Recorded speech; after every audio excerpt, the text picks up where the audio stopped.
Bonjour, je suis le docteur Jean Bois, spécialiste ayant consacré ma carrière à accompagner les personnes âgées dans leur bien-être psychologique et émotionnel. Au fil des années, j'ai écouté d'innombrables histoires de vie et un thème revient sans cesse, l'évolution des dynamiques dans les mariages de longue date. Aujourd'hui, nous allons explorer un sujet qui, je le crois, touchera profondément beaucoup d'entre vous. Pourquoi certaines épouses ressentent-elles une frustration croissante envers leur mari au fil du temps? Vous êtes-vous déjà demandé pourquoi? Après des années de vie commune, certaines femmes semblent de plus en plus agacées, distantes, voire amères envers leur conjoint, cet homme qu'elles ont autrefois aimé passionnément. Les mariages de longue date débutent souvent avec une connexion intense, des rêves partagés et un amour vibrant. Mais parfois, au fil des décennies, cette complicité se transforme en irritation quotidienne, en ressentiment silencieux ou même en colère ouverte. Quelles sont les raisons de ce changement? Pourquoi tant de femmes, après des années de mariage, se sentent-elles déconnectées,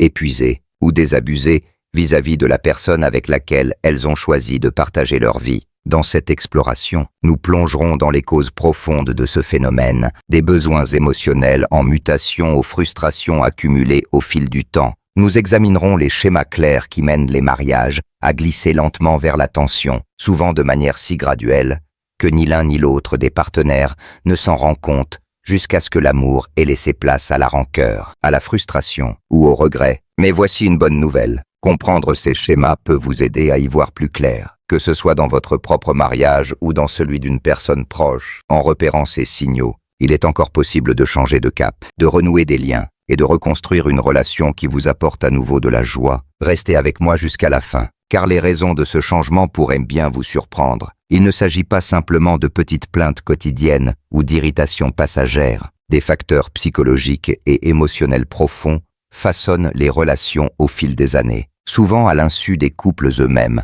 À la fin de cette réflexion, vous pourriez voir votre mariage ou vos relations passées sous un jour entièrement nouveau. Avant de commencer, si vous n'êtes pas encore abonné, je vous invite à le faire et à activer la cloche pour ne manquer aucun contenu. Si cette réflexion vous semble utile, laissez un commentaire avec le numéro 1. Si elle ne vous convient pas, laissez un numéro 0 pour que je puisse améliorer mes futurs contenus. Maintenant, commençons.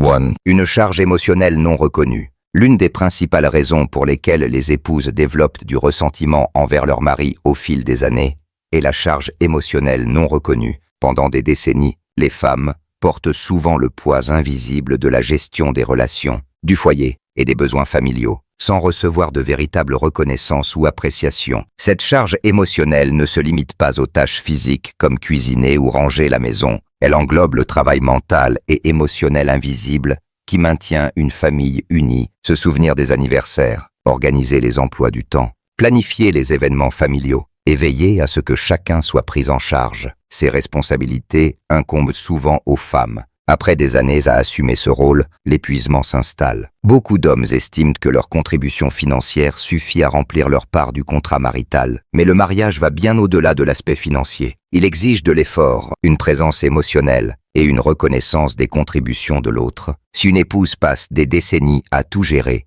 élever les enfants, organiser le foyer, maintenir les liens sociaux, sans que son mari ne valorise ses efforts, la rancœur s'accumule discrètement. Prenons l'exemple de Carole, une enseignante à la retraite âgée de 68 ans. Pendant des années, elle a jonglé entre l'éducation de 3 enfants, un emploi à temps plein et la gestion de la vie quotidienne de son mari pour qu'elle soit fluide. Elle planifiait les repas des fêtes, choisissait les cadeaux d'anniversaire, suivait les rendez-vous médicaux et entretenait les amitiés pour eux deux. Mais en repensant à ces années, elle a réalisé une vérité douloureuse. Personne n'avait jamais fait de même pour elle. Son mari ne lui demandait jamais si elle avait besoin d'aide, ni ne la remerciait pour tout ce qu'elle faisait. Après tant d'années, elle ne ressentait plus d'amour, mais une profonde fatigue. Ce qui rend cette charge émotionnelle si pesante, c'est son invisibilité. Une femme peut passer toute sa vie à s'assurer que tout fonctionne harmonieusement, mais si son mari ne voit pas ou n'apprécie pas cet effort, il ne comprendra jamais pourquoi elle devient distante ou pleine de ressentiment.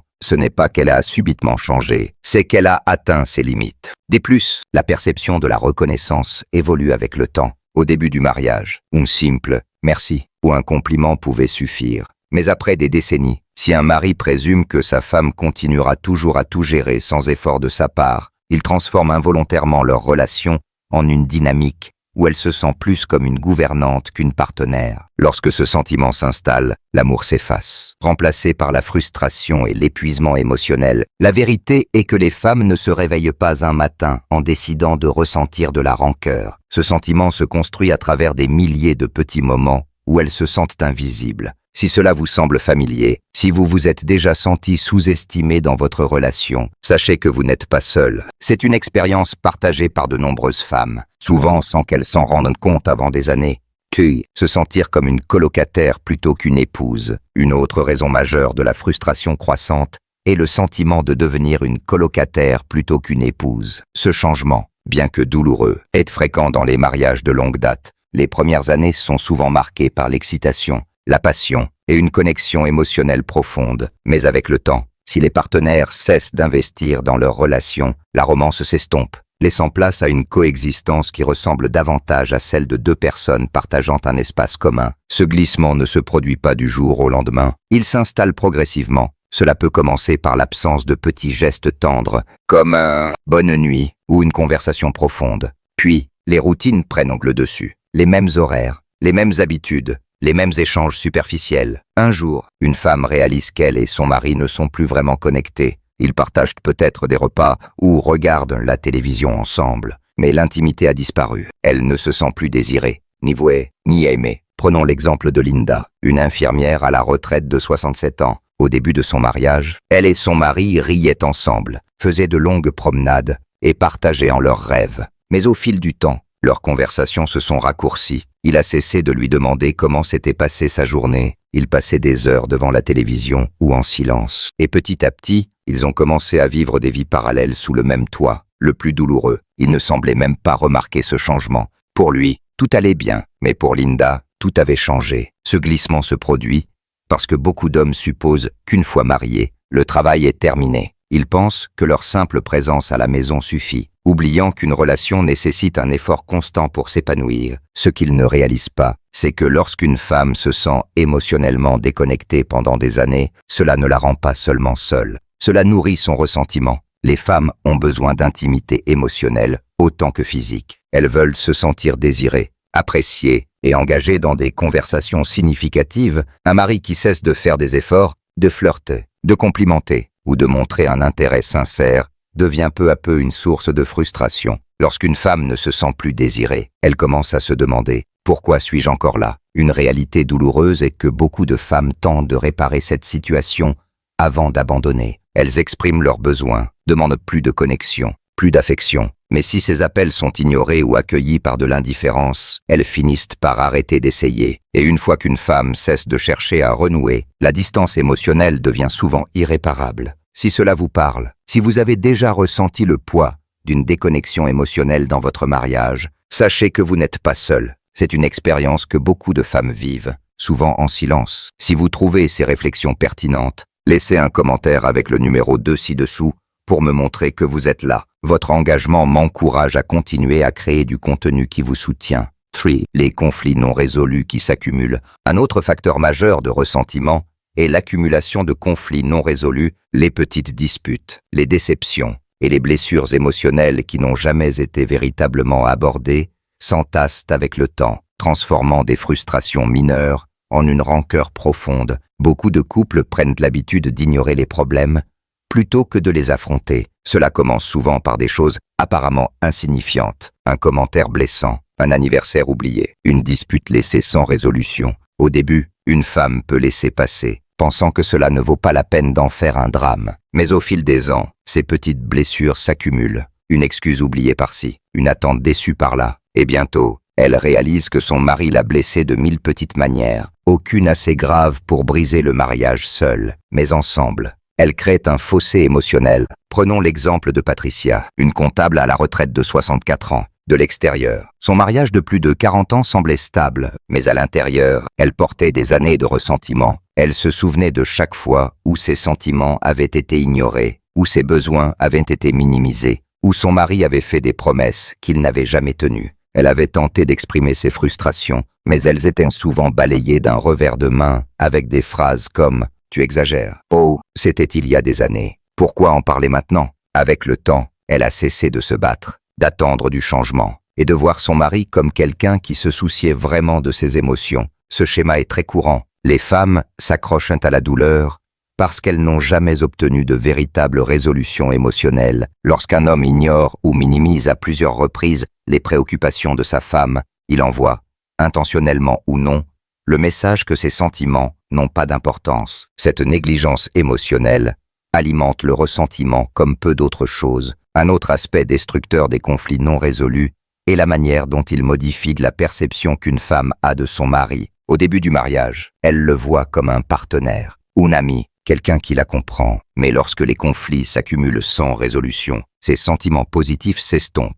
Elle peut commencer à le voir comme quelqu'un qui n'écoute pas, qui rejette ses besoins, ou même comme un adversaire plutôt qu'un allié. Le pire, c'est que beaucoup d'hommes ne se rendent même pas compte de ce qui se passe. Ils supposent que si elles ne se disputent pas, tout va bien. Ils confondent le silence avec la paix, alors qu'en réalité, le silence est souvent le signe qu'une femme a abandonné l'espoir d'être entendue. Si vous avez déjà eu l'impression que vos frustrations ont été ignorées pendant des années, si vous vous êtes demandé « à quoi bon en parler ?», sachez que vous n'êtes pas seul. C'est une expérience partagée par de nombreuses femmes. Forte. Un décalage dans les priorités. À mesure que les femmes vieillissent, leurs priorités et leurs aspirations évoluent souvent. Parfois d'une manière que leur mari ne remarque pas ou à laquelle il ne s'adapte pas, ce qui semblait autrefois une vie épanouissante.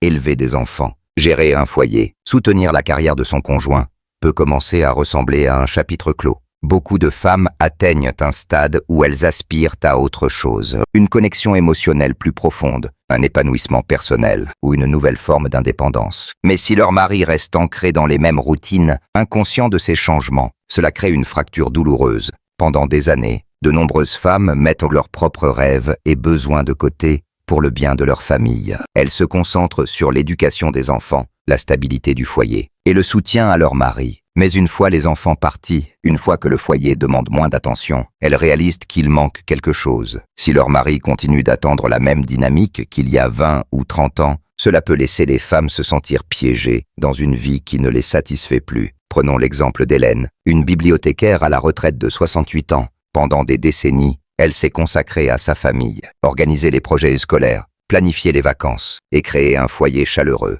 Mais à la retraite, elle a commencé à rêver de nouvelles expériences, voyager, rejoindre des clubs sociaux, explorer des hobbies qu'elle n'avait jamais eu le temps de pratiquer. Son mari, en revanche, était satisfait de rester devant la télévision chaque soir, sans intérêt pour changer quoi que ce soit. Lorsqu'elle proposait de nouvelles activités, il répondait « Je suis bien comme ça ». Ce qu'il ne voyait pas, c'est qu'elle ne l'était pas. Ce décalage alimente le ressentiment. Une femme qui a passé sa vie à faire passer les autres en premier commence à réaliser que personne ne fait de même pour elle. Elle aspire à une vie qui lui semble épanouissante. Mais si son mari refuse de s'adapter ou de s'impliquer, elle commence à le percevoir comme un frein plutôt qu'un partenaire. Ce changement de perception transforme une légère frustration en une douleur beaucoup plus profonde. Le problème n'est pas seulement que les priorités changent, mais que beaucoup d'hommes ne les remarquent pas avant qu'il ne soit trop tard. Ils supposent que leur femme restera toujours satisfaite du même rôle qu'elle a joué pendant des années, sans voir qu'elle aspire à davantage. Vieillir devrait être une période d'opportunités nouvelles,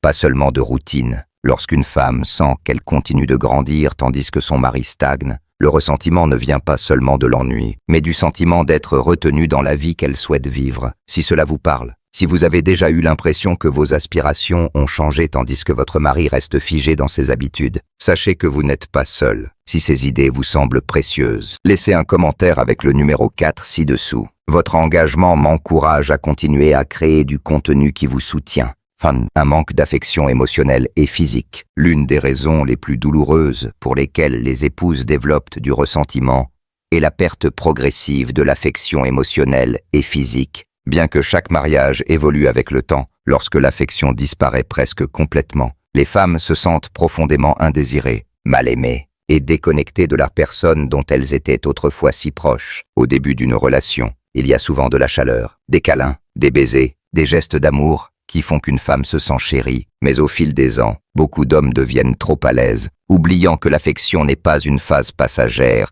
mais une nécessité pour entretenir l'amour. Pour certaines femmes, le moment où elles réalisent que les choses ont changé n'est pas marqué par une dispute majeure, mais par la prise de conscience lente que les petits gestes tendres, les compliments sincères et le flirt spontané ont disparu. Prenons l'exemple de Sharon, une secrétaire à la retraite de 71 ans. Elle se souvenait des jours où son mari lui prenait la main en marchant, posait doucement sa main sur son dos en parlant, ou lui offrait une étreinte spontanée. Mais maintenant, il la regardait à peine avec la même tendresse. Leur conversation se limitait à des sujets pratiques. Les factures, les courses. Lorsqu'ils s'asseyaient ensemble, ils semblaient à des kilomètres l'un de l'autre. Un jour, elle lui a dit « Les moments d'autrefois me manquent ». Sa réponse « On est trop vieux pour ça ». À ce moment-là, elle a réalisé qu'il ne voyait pas du tout le problème. Ce que beaucoup d'hommes ne comprennent pas, c'est que l'affection ne concerne pas seulement la romance, mais aussi la sécurité émotionnelle. Les femmes ne cessent jamais de vouloir se sentir belles, aimées, importantes. Lorsqu'un mari arrête de montrer de l'affection, cela ne rend pas seulement une femme seule, cela la fait se sentir invisible, une blessure profonde dans un mariage. Il y a aussi la question de l'intimité physique, qui change naturellement avec l'âge. Beaucoup de couples traversent des périodes où le désir fluctue, notamment en raison de problèmes de santé ou de changements corporels. Mais ce dont les femmes se plaignent souvent, ce n'est pas tant la diminution de l'intimité physique que l'absence d'effort pour rester connecté émotionnellement. Un mari qui cesse de montrer de l'affection par de petits gestes, qui ne complimente plus, qui n'initie plus de chaleur, crée un mariage où sa femme ne se sent plus comme une femme, mais comme une simple cohabitante. La vérité est cruelle, les femmes ne s'habituent pas à cette absence. Elles commencent à ressentir de la rancœur. Rancœur d'avoir leurs besoins ignorés, rancœur de voir leurs désirs émotionnels rejetés, rancœur de continuer à aspirer à une connexion tandis que leur mari semble penser que l'affection n'est plus nécessaire. Beaucoup de femmes essaient de réparer cela avant de baisser les bras. Elles demandent plus de proximité, évoquent le manque d'affection, exprimant leur tristesse. Mais si ces préoccupations sont ignorées ou ridiculisées, elles finissent par arrêter de demander. Et lorsqu'une femme cesse de demander de l'amour, ce n'est pas parce qu'elle n'en veut plus, mais parce qu'elle a accepté qu'elle ne l'obtiendra pas. Cette prise de conscience tue lentement tout sentiment restant. Si cela vous parle, si vous avez déjà ressenti la solitude douloureuse d'un amour qui ne ressemble plus à de l'amour, sachez que vous n'êtes pas seul. Check. Se sentir prise pour acquise. L'une des sources les plus profondes de ressentiment dans un mariage de longue date est le sentiment d'être prise pour acquise. Donne, se sacrifier et montrer de l'amour pendant des décennies pour finir par réaliser que ses efforts ne sont plus remarqués ou appréciés peut être dévastateur. Avec le temps, beaucoup de femmes constatent que les gestes qu'elles faisaient autrefois par amour, préparer les repas, organiser les événements, soutenir leur mari, sont devenus des attentes implicites plutôt que des actes d'attention. Au début d'une relation, il y a souvent de la gratitude. Un mari peut dire « Merci pour le dîner »« Oh, j'apprécie tout ce que tu fais ». Mais au fil des ans, beaucoup cessent de reconnaître ces efforts quotidiens, supposant que leur femme s'occupera toujours de tout. Ce passage de l'appréciation à l'attente transforme lentement l'amour en ressentiment. Prenons l'exemple de Nancy, une directrice d'école à la retraite de 72 ans. Pendant des années, elle a géré son foyer sans se plaindre. Elle préparait les plats préférés de son mari, gardait la maison en ordre, prenait les rendez-vous et veillait à ce que leur vie soit confortable. Mais avec le temps, elle a remarqué qu'il ne disait plus jamais « merci ». Lorsqu'elle faisait un effort particulier, cela passait inaperçu, comme si c'était simplement son devoir. Un jour, après avoir passé des heures à préparer un repas spécial, elle s'est assise, a regardé son mari et a demandé « Remarques-tu tout ce que je fais pour toi ?» Sa réponse, un haussement d'épaules perplexe. C'est alors qu'elle a réalisé qu'il avait cessé de voir ses efforts. Ce sentiment d'invisibilité est dévastateur. Lorsqu'une femme donne sans cesse sans recevoir de gratitude, elle s'épuise.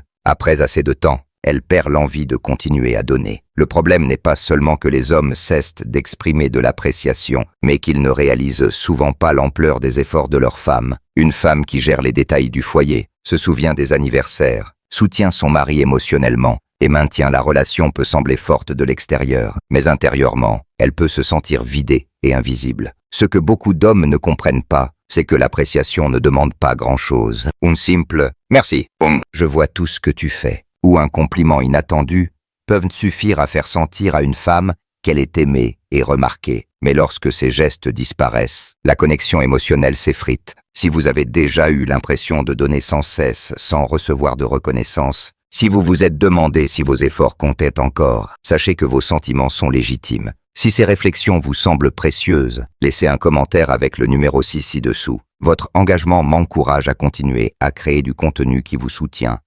S'éloigner l'un de l'autre. L'une des raisons les plus déchirantes du ressentiment et la prise de conscience que les partenaires se sont éloignés l'un de l'autre. L'homme avec qui une femme partageait autrefois ses rêves et ses rires devient peu à peu un étranger. Ce changement ne se produit pas du jour au lendemain, mais à travers des années de routine, de négligence et d'un manque d'effort pour rester connecté émotionnellement. Un jour, une femme regarde son mari et pense « Qui est cette personne ? Comment en sommes-nous arrivés là ?» Les mariages commencent souvent par une connexion profonde, des conversations longues, des objectifs communs, un sentiment d'être de véritables partenaires. Mais avec le temps, les responsabilités, carrière, enfants, stress, prennent le dessus. Si un couple ne fait pas un effort conscient pour évoluer ensemble, ils finissent par s'éloigner. Pour beaucoup de femmes, le premier signe de cette déconnexion est l'absence de conversation significative. Elles réalisent que leurs échanges avec leur mari se limitent à des sujets pratiques. Factures, projets familiaux, routines.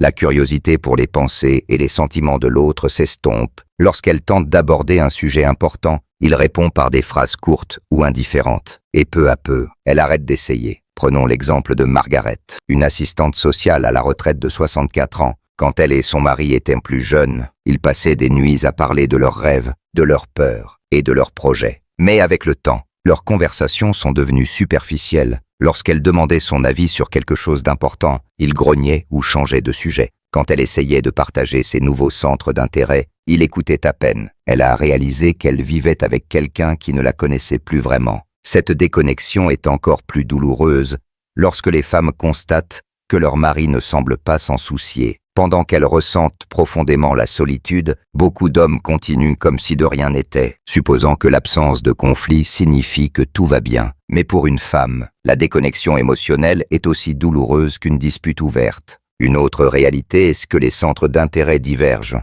Avec l'âge, beaucoup de femmes développent de nouvelles passions ou aspirations, tandis que leur mari reste figé dans ses habitudes. Elle peut vouloir voyager, apprendre une nouvelle compétence ou engager des discussions profondes. Mais si son mari refuse de s'adapter, elle se sent piégée dans un mariage qui ne la satisfait plus. Le plus douloureux est que beaucoup de femmes pleurent le mariage qu'elles avaient autrefois. Elles se souviennent de l'homme qui les faisait rire, qui leur prenait la main spontanément, qui se souciait de leurs rêves. Mais lorsque cette version de leur mari disparaît, elles se retrouvent avec quelqu'un de physiquement présent, mais émotionnellement absent. Cette absence alimente le ressentiment. L'amour ne se maintient pas tout seul, il doit être nourri. Lorsqu'un mari cesse de chercher à connaître sa femme, à rester connecté émotionnellement, il devient peu à peu un étranger dans sa propre maison. Si cela vous parle, si vous avez ressenti la douleur silencieuse de réaliser que vous et votre mari êtes devenus distants, sachez que vous n'êtes pas seul. Si ces idées vous semblent utiles, laissez un commentaire avec le numéro 7 ci-dessous. Vos commentaires m'encouragent à continuer à créer du contenu qui vous soutient. Réflexion finale. En conclusion, prenez un moment pour réfléchir à ce que nous avons exploré. Le ressentiment que certaines épouses ressentent envers leur mari ne surgit pas soudainement. Il se construit à travers des années de frustration non exprimée, de besoins émotionnels non satisfaits et de la lente prise de conscience qu'elles ne sont plus vues, entendues ou valorisées. Il ne s'agit pas toujours de grandes trahisons ou de disputes dramatiques, mais souvent de petites déceptions répétées qui usent un mariage avec le temps. Mais voici ce qu'il faut retenir. Le ressentiment ne signifie pas que l'amour a disparu. Il indique qu'un changement est nécessaire. Beaucoup de femmes se sentent prisonnières du silence, pensant que leurs émotions sont trop complexes à expliquer ou qu'il est trop tard pour aborder ces problèmes. Mais il n'est jamais trop tard pour entamer des conversations honnêtes, exiger de l'appréciation, raviver une connexion perdue ou choisir une nouvelle voie, quelle qu'elle soit. Si vous vous reconnaissez dans l'un de ces signes, sachez que vos sentiments sont légitimes. Vous n'êtes pas seul. Beaucoup de femmes ont traversé ce même parcours émotionnel et en sont sorties plus fortes, plus sages et plus confiantes. La clé est de reconnaître que vous méritez de vous sentir valorisé dans votre relation. Vous l'avez toujours mérité et vous le mériterez toujours. J'aimerais maintenant avoir votre avis. Lequel de ces points vous a le plus interpellé? Avez-vous vécu ce type de changement dans votre mariage? Partagez vos réflexions dans les commentaires. Vos expériences et perspectives sont précieuses pour moi. Merci de m'avoir accompagné aujourd'hui. Laissez un commentaire ci-dessous pour partager une chose que vous avez apprise et comment vous comptez l'appliquer dans votre vie. Vos pensées comptent énormément. Vos commentaires me motivent et m'encouragent à continuer. Si vous avez trouvé cette réflexion utile, merci de liker, de vous abonner et de partager. Votre soutien me permet de continuer à créer du contenu qui vous informe et vous inspire. Merci d'avoir été là et à bientôt pour une prochaine exploration.